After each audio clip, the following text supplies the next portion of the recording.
Hello guys, कैसे हैं आप सब लोग। आई होप आप सब लोग बहुत अच्छे होंगे एंड आप लोगों की स्टडीज़ भी काफ़ी ज़्यादा अच्छी चल रही होगी। एंड यस, मैं भी बहुत अच्छी हूँ। आज मैं आप लोगों के साथ में एक ऐसे टॉपिक के बारे में बात करूँगी जो बहुत सारे बच्चे इस मोमेंट पे फेस कर रहे हैं, बट यस वो समझ नहीं पा रहे हैं कि इसका सोल्यूशन क्या है और किससे पूछें। मैं हूँ ना, मैं बताती हूँ। सो मेरा आज का टॉपिक यही है कि हम आगे पढ़ तो रहे हैं, लेकिन ऐसी फीलिंग आ रही है कि हम पीछे का भूल रहे हैं। और ये फीलिंग क्यों आ रही है? क्योंकि जब तक हम बुक के सामने हैं तब तक हमें पता है कि क्या क्या पढ़ रहे हैं। हम पढ़ाई करते जा रहे हैं, देखते जा रहे हैं क्या टॉपिक से क्या है, लेकिन उस टाइम पे सब फ्लो में बना है and everything is very good. लेकिन जैसे ही हम बुक से अलग हटे, जैसे ही हम कोई एक्स वाई जेड कोई भी दूसरा काम कर रहे हैं, उस टाइम पे हमारे दिमाग में अगर कोई टॉपिक आया एंड हमारे दिमाग में ऐसा है, अरे यार ये टॉपिक में लिखा क्या था, एंड हम सोचते हैं क्या था क्या था क्या था, लेकिन हमें याद नहीं आ पाता है कि उसमें आंसर क्या लिखा था। इतना समझ आता है कि यस, इस जगह पे मतलब ऐसे हमारे दिमाग में पूरी बुक आती है कि बुक में इस जगह पे ये टॉपिक इस तरह से लिखा था, उसमें इतने पॉइंट्स लिखे थे, लेकिन वो पॉइंट क्या थे वो याद नहीं आ पाता है। राइट।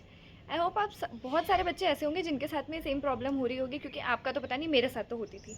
मैं जब तक सामने हूँ मुझे सब याद आता था, जैसे ही मैं हटी कचरा फिर उसके बाद में ऐसा लगता था यार कहाँ पे क्या लिखा था, पता नहीं क्यों याद नहीं आ रहा है, मेरी स्टडीज़ सही से है कि नहीं, अभी याद नहीं आ पा रहा है एग्ज़ाम्स में क्या होगा। रैंडम कोई टॉपिक एकदम अभी एकदम ऐसे क्वेश्चन दिमाग में आ गया रैंडम टॉपिक का, फिर ऐसा लगता था यार आंसर क्या आंसर क्या।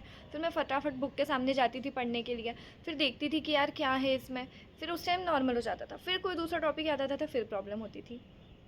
हो रहा है ना, कॉमन है, नॉर्मल है, कोई बड़ी बात नहीं है। और अगर ऐसा हो रहा है ना, इट मीन्स आपकी प्रिपरेशन अच्छी है एंड आप एग्ज़ाम्स को लेके सीरियस हो, आपने तैयारी करी है। यस। जो नॉर्मल बच्चे होते हैं ना, जो जिनको इतना फ़र्क नहीं पड़ता है, जिनकी तैयारी अच्छी नहीं होती, उनके दिमाग में ऐसे क्वेश्चंस भी नहीं आते, वो दूसरे टाइम पे दूसरा काम करते रहेंगे। बट यस, अगर आपके दिमाग में ऐसे क्वेश्चंस आ रहे हैं ना दूसरे टाइम पे भी कि हाँ वहाँ पे क्या लिखा था वो क्या था, इट मीन्स आप सीरियस हो एंड यस आपने स्टडीज़ करी है ऑन अ सीरियस मैनर में, बहुत अच्छे से आपने करी है। तो मैं बहुत खुश हूँ कि आप इस स्टेट में हो फ़िलहाल को, कि आपकी स्टडीज़ हो गई हैं, तभी आपके मन में ऐसी फीलिंग आ रही है। ठीक है, अब इसको एड्रेस करते हैं कि करना क्या है। इसी प्रॉब्लम को एड्रेस करने के लिए तो हम लोग फ्लो चार्ट्स बनाते हैं। यस। जितने भी चार्ट्स मैंने बनाए थे, मैं बनाती बस इसीलिए थी कि मेरे दिमाग में जैसे ही कोई रैंडम क्वेश्चन आए ना, मैं चार्ट को याद कर सकूं। क्योंकि हमारा माइंड जो होता है ना, वो वर्ड मेमोरी से ज़्यादा पिक्चर मेमोरी को याद रखता है। आप खुद देखेंगे कि आपको कोई भी, अगर आप कोई सीन देख रहे हैं तो वो सीन आपको ज़्यादा अच्छे से याद रहेगा कंपैरेटिवली अगर आप कोई लाइन बुक में पढ़ रहे हैं। याद रहेगी नो डाउट, लेकिन यस अगर आप कोई चीज़ पढ़ी हुई, कोई भी चीज़ लिखी हुई है उसे पढ़ रहे हैं, उसके कंपेयर वो एग्जैक्ट लाइन वैसे याद नहीं रहेगी। बट यस, अगर आप कोई पिक्चर देख रहे हैं, कोई भी अगर आप मूवी देख रहे हैं सपोज़, तो आपको मूवी कितने अच्छे से याद रहेगी कि यस इसके बाद ये सीन था, इसके बाद ये सीन था। क्यों? डायलॉग्स भी याद रहेंगे no doubt, but yes dialogue से ज़्यादा आपको वो मूवी याद रहेगी। क्यों? क्योंकि हमने उस मूवी को देखा है। मैंने हमेशा से ये चीज़ होता है ना, मैं पढ़ाई के साथ में मैंने दूसरी टेक्निक्स को भी बहुत निकाला है, क्योंकि मुझे पता है कि पढ़ते सब हैं, हर कोई पढ़ लेता है, लेकिन आपको अपने माइंड को समझना पहले ज़रूरी है। इसीलिए मैंने अपनी ये टेक्निक जो निकाली थी वो थी पिक्चर मेमोरी वाली, जो टेक्निक थी वो थी चार्ट्स की। मैंने हर चैप्टर के, ऑलमोस्ट सारे चैप्टर्स के चार्ट बना के रखे थे। जैसे ही रैंडमली मुझे कोई भी थॉट आता था कि यस ये वाले टॉपिक में क्या लिखा होगा, कहाँ पे क्या होगा, तो मैं कुछ नहीं करती थी, मैं बस उन चार्ट को दिमाग में लेकर आती थी। जैसे ही मैं उस चार्ट को लेकर आती थी ना, मेरे दिमाग में पिक्चर क्लियर हो जाती थी। आप लोग जैसी प्रॉब्लम से फेस कर रहे हो ना, मेरे को भी स्टार्टिंग में बहुत ऐसी प्रॉब्लम होती थी कि यस मैं इधर उधर हूँ, मेरे दिमाग में कोई क्वेश्चन आया, ऐसे अगर बुक बंद है तो मुझे इतना पता रहता था कि यार इस टॉपिक में इतने पॉइंट्स थे, यहाँ पे लिखा था, ये भी याद आता, पर लिखा क्या था वो याद नहीं आता था। लेकिन वहीं जब मैंने चार्ट्स बनाना शुरू करे, मैंने उन सारी चीज़ों को बहुत ही कलरफुल पेन से लिखना शुरू किया। आप जब चार्ट्स भी बनाओगे ना, आप देखना आप उनको एकदम सिंपल पेन से मत लिखना, उन्हें कलरफुल पेन से लिखना। स्पेशली कुछ डिफ़िकल्ट टॉपिक्स को जो आपको पता है कि एग्ज़ाम्स में आने के चांसेस बहुत ज़्यादा हैं, स्कैनर्स में जो दिए हुए हैं, जो आते हैं, मोस्ट प्रोबेबली पूछे ही जाते हैं हर एक दो अटेम्प्ट्स बाद, वो क्वेश्चंस को आप अच्छे, उन टॉपिक्स को आप अच्छे से उन चार्ट्स में मेंटेन कर लेना, ताकि जैसे ही आपके दिमाग में वो चीज़ें आएँ, आप उन चार्ट्स को याद कर पाएँ एंड आपको याद आ जाए कि हाँ कहाँ पे क्या चीज़ लिखी थी। आप खुद ट्राई करके देखो कि आपने जो भी चीज़ बुक में पढ़ी है उसके कंपैरिजन में जो भी चीज़ चार्ट्स के थ्रू पढ़ोगे, आपको वो ज़्यादा याद रहेगी। तो मैं तो ऑलमोस्ट सारे चैप्टर्स का ही कर लेती थी। जैसे चैप्टर कंप्लीट हुआ ना, मैं उस चैप्टर को बंद करती थी। 10 पेज का चैप्टर है सपोज, सबसे पहले इंडेक्स के थ्रू उसको रिवाइज कर लिया कहाँ पे क्या लिखा है, देन फटाफट उस चैप्टर का हेडिंग लिखती थी कि हाँ ये चैप्टर की हेडिंग है। फिर उससे मैं लाइन्स निकालती थी, प्रॉपर एकदम ऐसे चार्ट जैसा बना लेती थी कि हाँ इसमें इतने इतने ये टॉपिक्स है उस चैप्टर में, इस टॉपिक में इतने पॉइंट्स है, उनके एक्रोनिम्स बना लेती थी एंड मैं फटाफट उस चैप्टर को समराइज़ कर लेती थी। येस, ये चार्ट्स बनाने में टाइम ज़रूर लगता था, लेकिन मुझे पता रहता था कि ये जो चीज़ जो मैं अभी कर रही हूँ ना, ये एग्ज़ाम टाइम पे बहुत काम आने वाली है। क्योंकि उस टाइम जब सारे बच्चे एकदम ऐसे, कॉन्फिडेंस होता है ना कि कॉन्फिडेंस बहुत कम हो रहा है एंड बच्चे उस मोमेंट पे ऐसे सीन में जा रहे हैं कि यार हमें याद नहीं आ रही है चीज़, उस टाइम मैं कॉन्फिडेंट रहती थी। मेरा कॉन्फिडेंस हमेशा बूस्टअप रहता था क्योंकि मुझे पता रहता था कि मैंने इस तरह से मैं जो पढ़ रही हूँ मुझे उस टाइम पे काम आएगा। एंड यस, उस टाइम पे मैं कॉन्फिडेंट इसीलिए भी रहती थी क्योंकि मैंने इस टाइम पढ़ते टाइम पे चार्ट्स अच्छे से बनाए रहते थे। तो मुझे जैसे ही डाउट आता था, मैं फटाफट वो चार्ट को पिक्चर मेमोरी का यूज़ करके उन चार्ट्स को दिमाग में ले आती थी और मुझे चीज़ें याद आ जाती थी। तो आप भी ट्राई करके देखिए। अगर आपके एग्ज़ाम्स में टाइम है, डेफिनेटली चार्ट बनाने की कोशिश करिए। बट येस, अगर आपकी एग्ज़ाम्स अभी है जून में, तो अभी चार्ट्स एंड ये सब बनाने का टाइम नहीं है। ये बहुत ही एकदम बेवकूफ़ी हो जाएगी अगर आप अभी ये करने जा रहे हो तो अभी आपको कुछ नहीं करना है। अगर आपको अभी ऐसी फीलिंग आ रही है कि यार याद नहीं है, पता नहीं क्या लिखा था, तो कुछ मत करो बेटा। बस सिंपल से अभी आंख बंद करके कोशिश करो याद करने की। याद आ रहा है, वेल एंड गुड। नहीं आ रहा है तो फटाफट अपनी उस बुक के पास में जाओ, बुक खोल के देखो क्या लिखा है, शांति से उसको पढ़ो अच्छे से एंड माइंड को ये यकीन दिलाओ, प्लेसिबो इफ़ेक्ट जो मैंने लास्ट वीडियो में बताया है, उसके थ्रू माइंड को यकीन दिलाओ कि यस कोई बात नहीं, मैंने जो पढ़ा है मुझे याद आएगा, एग्ज़ाम्स अच्छी जाएगी, सब कुछ अच्छे से होगा। इस तरह से अभी थोड़ा कॉन्फिडेंट रहो क्योंकि ये फीलिंग जो रहे आपको आ रही है ना बार बार, ये आपको अंडर कॉन्फिडेंट कर रही है एंड जो आप पढ़ा भी है ना, वो कॉन्फिडेंस अगर नहीं है तो सब कचरा हो जाएगा। इसीलिए कोशिश करो कि आप शांति से बुक के पास जाओ, बुक को खोलो, बुक को देखो कि उसमें क्या लिखा है एंड यस, नेक्स्ट टाइम से याद रखना कि चार्ट्स ज़रूर बनाओ एग्ज़ाम से पहले, क्योंकि ये बहुत क्रूशियल होते हैं, एग्ज़ाम्स में बहुत बहुत बहुत हेल्पफुल होते हैं। Now moving to the second point कि यस, हम क्वेश्चन पेपर देख रहे हैं, स्कैनर सॉल्व कर रहे हैं, लेकिन जब हम वो सॉल्व करने जा रहे हैं तो हमें क्वेश्चन देख के आंसर्स याद नहीं आ रहे। याद नहीं आ रहा है उसमें लिखा क्या था, कहाँ पे ये टॉपिक था, उसके अंदर क्या होगा। तो अब हम क्या करें, हम ये स्कैनर सॉल्व करें, क्वेश्चन पेपर सॉल्व करें, या फिर से जाके उस टॉपिक को रिवाइज़ करें। गलती यही होती है कि हमें चीज़ें एग्ज़ाम में बाई चांस ऐसी आ गई तो क्या करोगे। अभी तो फिर भी आप स्कैनर सॉल्व कर रहे हो। हम स्कैनर सॉल्व क्यों करते हैं, दो चीज़ों के लिए। सबसे पहले तो ये पता करने के लिए कि पास्ट ईयर में क्वेश्चंस किस तरह से पूछे गए थे, अभी किस तरह से आने वाले। एंड सेकंड, खुद के माइंड को उस जोन में लेके जाने के लिए कि यस, बहुत सारे अलग अलग चैप्टर से अलग अलग टॉपिक्स जब पूछे जाएंगे तो उस टाइम पे माइंड कैसे फंक्शन करेगा।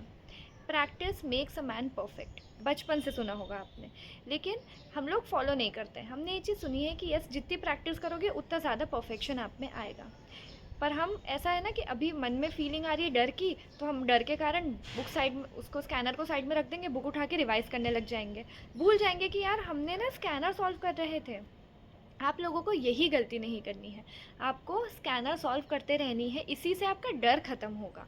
एग्ज़ाम्स में क्लियर वही होगा जिसके अंदर कॉन्फिडेंस है एंड जो बिना डरे पेपर लिख पाएगा।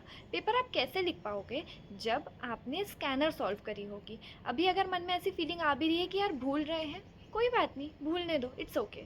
एक क्वेश्चन याद नहीं आएगा, दो क्वेश्चन, तीसरा तो आएगा ना, चौथा आएगा, पांचवा आ जाएगा। कुछ क्वेश्चन तो ऐसे होंगे ना 10 में से जो आपसे बन रहे होंगे, जो आपको याद आ रहे होंगे, अगर आपने अच्छे से पढ़ाई करी, अच्छे से रिवीजन किया है तो। सो डरो मत, स्कैनर सॉल्व करो। एंड अगर आपको स्कैनर में क्वेश्चंस में डाउट आ रहे हैं, सॉल्व नहीं हो रहे, तो रिवीजन की तरफ मत भागो। 5 रिवीजन करने के बाद भी अगर आपने स्कैनर सॉल्व नहीं करी है ना, अगर आपको पता ही नहीं है कि ऐसे उस सिचुएशन को कैसे हैंडल करते हैं जब सारे क्वेश्चन इकट्ठे फेंके जाते हैं, तो मतलब नहीं हो 5 रिवीजन का भी, एग्ज़ाम्स क्लियर नहीं होगी।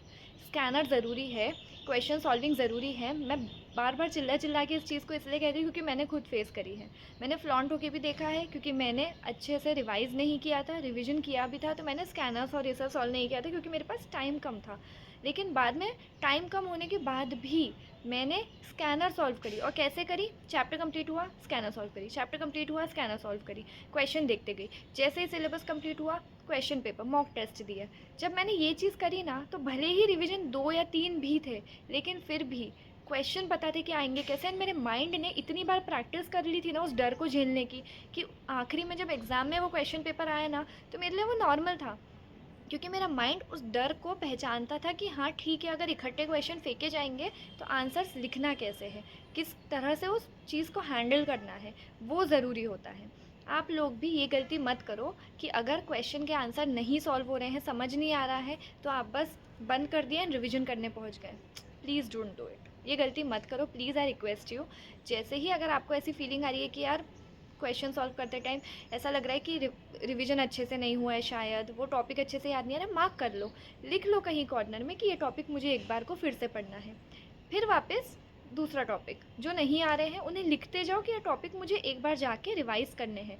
बुक उठानी नहीं है उस टाइम पे हाथों हाथ, लिखते जाओ ये टॉपिक बाद में रिवाइज़ करने हैं। जैसे ही आप लोग कंप्लीट कर लो स्कैनर सॉल्व करना, 10 में से 8 जितने क्वेश्चन भी बने आपसे, 5 6 7 जितने क्वेश्चन बने उतने क्वेश्चन सॉल्व कर लो, जो नहीं बने लिखते जाओ। जैसे ही कंप्लीट हो जाए फिर आपकी बुक खोलो एंड बुक खोलने के बाद उसके बाद में रिवाइज़ करो अच्छे से कि कहाँ पे क्या चीज़ थी, किसका क्या आंसर होना चाहिए, उसके बाद रिविज़न करो।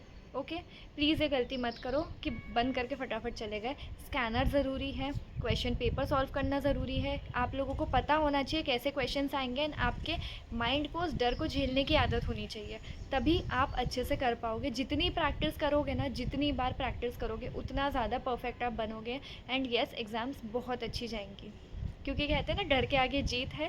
प्लीज़ इसी टाइम पे आपको सबसे ज़्यादा ज़रूरी है खुद को मोटिवेट करके रखना एंड खुद को संभालना।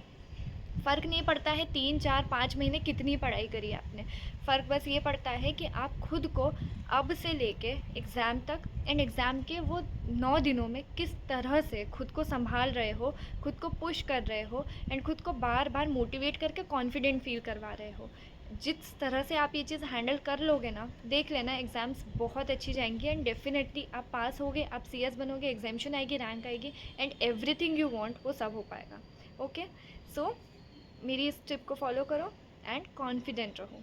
देख लेना अभी आप डर, भले ही आपको ऐसी डर वाली फीलिंग आ रही है, लेकिन बस एग्ज़ाम्स ख़त्म, एग्ज़ाम्स के बाद इन्जॉयमेंट होगा, सब अच्छा होगा, सब कुछ अच्छा अच्छा होगा। तो अभी थोड़ा सा खुद को पुश कर लो, थोड़ी सी मेहनत और कर लो एंड यस थोड़ा सा एफर्ट्स मार लो एंड डर लग भी रहा है तो कोई बात नहीं, खुद को बहुत प्यार से समझा के मोटिवेट करो, खुद को अच्छे से ट्रीट करो कि कोई बात नहीं, मोटिवेट करते रहो, खुद के साथ अच्छे से रहो एंड सब अच्छा होगा। Okay, all the best.